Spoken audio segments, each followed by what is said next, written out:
سلام دوستانو، نن در سره یو داسې وظیفه شیروم چې د هر قسم حاجت د هر قسم مشکل د حل لپاره یوه ډیره اسانه او بهترینه وظیفه ده.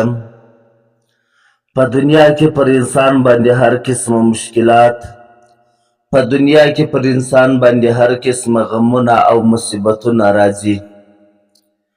نو د دې غمو او مصیبتو او د حاجتو د پوره کولو لپاره حل زموږ وروسته یوه مخ ته قرآن کریم پروت ده. قرآن کریم لار راښیي چې هر رقم مشکل درته پیښ سي، په هر رقم مصیبت کې راګیر سي، نو قرآن کریم ورته وایي چې د دې آیات شریف ورد کوه.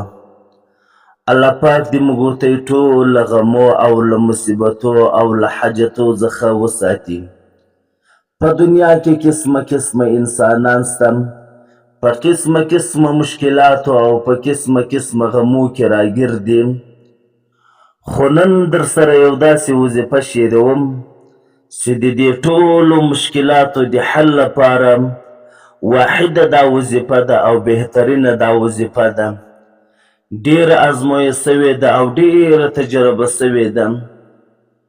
انشاءالله الرحمن چې هر سړی هر مسلمان یې په ښه اخلاص او یقین سره ووایي، انشاءالله الله پاک به هر مشکل او هر حاجت ورپوره کړي.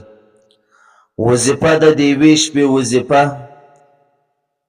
یو مخزن به سړی کوي د قرآن کریم یو کوچنی آیات ته بس د دې ورد به شروع کړي او وایي به 100 واره یا 120 واره دې پوره کړي.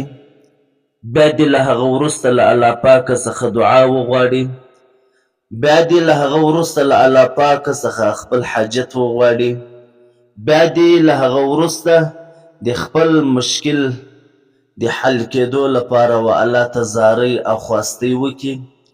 الله پاک به د انسان هر مشکل او حاجت ورپوره کړي. الله پاک دې زموږ وروستۍ حاجتونه